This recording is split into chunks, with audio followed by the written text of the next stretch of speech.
اعوذ باللہ من الشیطان الرجیم، بسم اللہ الرحمن الرحیم۔ گورنمنٹ اپر پرائمری اسکول ورنو جماعت 7ویں کے طلباء و طالبات، السلام علیکم ورحمۃ اللہ وبرکاتہ۔ پیارے بچوں، مجھے امید ہے کہ آپ صحیح سلامت ہوں گے۔ خدا آپ کو سلامت رکھے۔ پیارے بچوں، آج کل ہم اکثر گھروں میں ہی ہوتے ہیں، کیونکہ آج جو وبائی بیماری پھیلی ہوئی ہے اس سے بچنے کے لیے ہمیں بہت ہی محتاط رہنا ہے اور بغیر کسی وجہ گھر سے باہر نہیں جانا ہے۔ اگر جانا بھی پڑے تو بہت ہی احتیاط کے ساتھ جانا ہے۔ اپنے منہ پر ماسک لگا کر اور ہاتھوں پر دستانے پہننے ہیں اور دوری کا بھی خیال رکھنا ہے۔ ایک ہی جگہ جمع نہیں ہونا ہے۔ پیارے بچوں، آپ اپنی کتاب بہارستانی اردو کا صفحہ نمبر 54 اور 55 نکالیے۔ ہمارا موضوع ہے ڈاک کا انوکھا ٹکٹ، حصہ دوم۔ شاباش بچوں، آپ غور سے سنیے اور سارا دھیان اپنی کتاب کی طرف رکھیے۔ اس طرح حاجی 7 سال تک روزانہ بلا ناغہ اپنے مالک کو لینے کے لیے اسٹیشن جاتا رہا۔ دھیرے دھیرے حاجی کی شہرت بڑھتی گئی۔ ایک دن اخبار کے نمائندے نے حاجی کے بارے میں پوری معلومات حاصل کیں۔ اس نے اپنے اخبار میں ایک مفصل مضمون لکھا۔ مضمون کی سرخی تھی 7 سال تک مالک کا انتظار۔ پیارے بچوں، یہ ایک بہت ہی دلچسپ کہانی ہے جو ہم پڑھتے ہیں، جو ہم نے حصے اول میں پڑھا۔ اس سبق میں کہ حاجی کون تھا، وہ کس کے ساتھ جاتا تھا۔ آج ہم حصے دوم میں اس کا اور حال پڑھیں گے کہ حاجی نے کیا کیا، کس وجہ سے اس کے نام کو اتنی اہمیت ملی۔ اس طرح حاجی 7 سال تک حاجی روزانہ متواتر اپنے مالک کو لینے کے لیے اسٹیشن پر جاتا رہا، جہاں وہ اس کے ساتھ جاتا تھا جب وہ اس کا مالک زندہ تھا۔ اور دھیرے دھیرے آہستہ آہستہ حاجی کی شہرت وہ مشہور ہو گیا۔ ایک دن ایک اخباری نمائندے نے اس کے بارے میں پوری معلومات حاصل کی اور اس نے ایک اخبار میں ایک مفصل مضمون لکھا۔ مضمون کی سرخی تھی 7 سال تک مالک کا انتظار۔ اس مضمون کا چھپنا تھا کہ حاجی کا نام ملک کے کونے کونے میں پہنچ گیا اور روز سینکڑوں جاپانی شیبویا اسٹیشن جانے لگے۔ حاجی کو دیکھنے کے لیے لوگوں کا تانتا بندہ رہا۔ جو ہی یہ مضمون چھپا تو حاجی کا نام ملک کے ہر کونے میں پہنچ گیا اور ہر دن سینکڑوں جاپان کے لوگ اس اسٹیشن پر جانے لگے حاجی کو دیکھنے کے لیے۔ وہاں لوگوں کا بہت بڑا رش ہوا، لوگوں کی بہت بڑی بھیڑ رہتی تھی، لیکن حاجی ان باتوں سے بے خبر اپنے مالک کا انتظار کرتا رہتا۔ اب تو سارے جاپان میں حاجی کا نام مشہور ہو گیا، لیکن اتنا ہونے کے باوجود پیارے بچوں، جو یہ حاجی تھا یہ اس سب سے بے خبر تھا، وہ صرف اپنے مالک کا انتظار کرتا تھا۔ اب کیا ہوا، اب سارے جاپان میں اس حاجی کا نام مشہور ہو گیا۔ کس کی وجہ سے؟ اس کی وفاداری کی وجہ سے۔ 1933 عیسوی میں جاپان کے ایک مشہور فنکار نے جاپان کی ایک نمائش کے لیے حاجی مجسمہ تیار کیا۔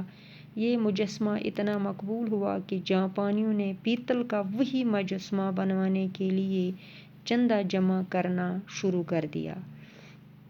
1933 عیسوی میں جاپان کے ایک مشہور فنکار نے جاپان کی ایک نمائش میں حاجی کا مجسمہ تیار کیا اور وہ اتنا مقبول ہوا، اتنا مشہور ہوا کہ جاپان کے لوگوں نے بھی پیتل کا ایسا ہی مجسمہ بنوانے کے لیے چندہ جمع کرنا شروع کر دیا تاکہ اس کا مجسمہ شیبویا اسٹیشن کے سامنے لگوایا جائے۔ تاکہ انہوں نے سوچا کہ اس کا مجسمہ ہم اس اسٹیشن کے سامنے لگوائیں گے جس پر حاجی اپنے مالک کا انتظار کرتا رہتا تھا۔ 21 اپریل 1934 کو اس کی نقاب کشائی کی گئی۔ کہا جاتا ہے کہ اس سے پہلے کہیں مجسمے کی نقاب کشائی کے وقت جاپان میں اتنا بڑا مجمع کبھی اکٹھا نہیں ہوا تھا۔ 21 اپریل 1934 کو اس پر پردہ اٹھایا گیا، اس کی نقاب کشائی کی گئی۔ کہتے ہیں کہ اس سے پہلے بھی کئی مجسموں کی نقاب کشائی کی گئی تھی، لیکن اس وقت جاپان میں اتنے لوگ نہیں جمع ہوئے تھے جتنے اس وقت ہوئے جس وقت حاجی کے مجسمے کی نقاب کشائی کی گئی۔ پھر اس طرح ایک مجسمہ اڈیے کے شہریوں نے بنوایا کیونکہ حاجی ان کے شہر میں پیدا ہوا تھا۔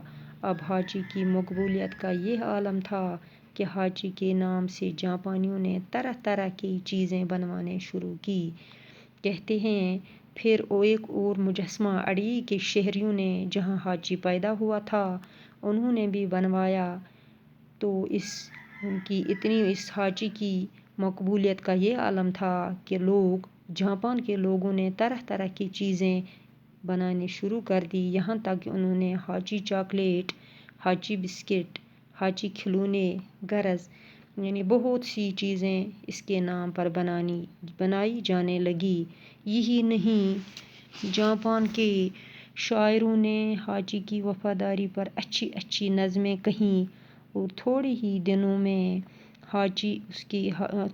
دنوں میں اس کے گیت سب کی زبان چڑھ گئے، یہاں تک کہ ایک فلم میں بھی حاجی کو پیش کیا گیا۔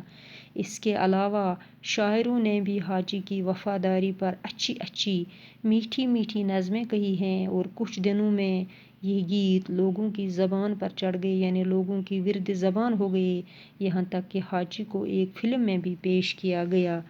لیکن حاجی ان تمام باتوں کے بعد بھی اس طرح اسٹیشن پر اپنے مالک کا انتظار کرتا رہا۔ لیکن کہتے ہیں کہ اتنا مشہور ہونے کے بعد، اتنا لوگوں میں مقبول ہونے کے بعد حاجی ان سب باتوں سے بے خبر تھا، وہ صرف اپنے مالک کا اسٹیشن پر انتظار کرتا رہا۔ یہ سلسلہ 10 سال تک جاری رہا، وہ مرتے دم تک اپنے مالک کو نہ بھولا۔ 1935 عیسوی میں حاجی مر گیا، لیکن جاپانیوں کے گیتوں اور نظموں میں حاجی اب بھی زندہ ہے۔ لیکن یہ سلسلہ 10 سال تک رہا، وہ مرتے دم تک، جس دن تک وہ مر گیا اس دن تک اس نے اپنے مالک کو کبھی نہیں بھولا ہے۔ 1935 عیسوی میں حاجی مر گیا، لیکن جو جاپان کے لوگ ہیں ان کے گیتوں اور نظموں میں حاجی اب بھی زندہ ہے۔ حاجی کا جسم ٹوکیو کے قومی عجائب گھر میں محفوظ کر لیا گیا، وہ وہاں اس طرح کھڑا ہوا ہے جیسے اب بھی وہ اپنے مالک کا منتظر ہو۔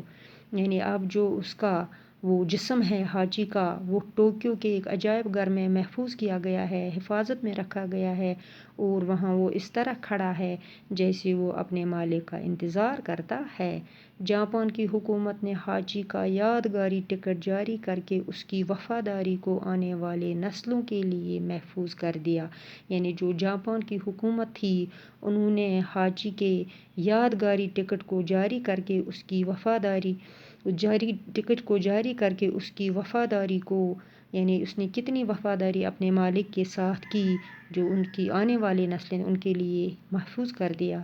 یعنی حاجی اپنے مالک کا کتنا وفادار تھا، 10 سال تک وہ پیارے بچوں اسٹیشن پر اپنے مالک کا انتظار کرتا رہا، لیکن جب وہ مر گیا تب تک وہ اپنے مالک کو نہیں بھولا تھا۔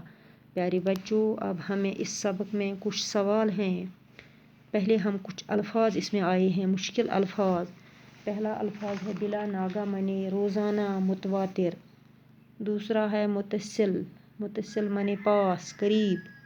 نقاب کشائی منے پردہ اٹھانا۔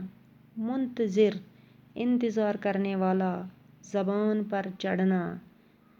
پیارے بچوں، اب آپ اس سبق میں ہم نے کیا پڑھا، کیا سمجھا، کیا سیکھا، وہ آپ ذہن میں رکھیے، اور آپ گھر پر دوبارہ اس سبق کو غور سے پڑھیے، اور جو اس میں کچھ مشکل الفاظ آئے ہیں ان کی یاد دہانی کیجیے.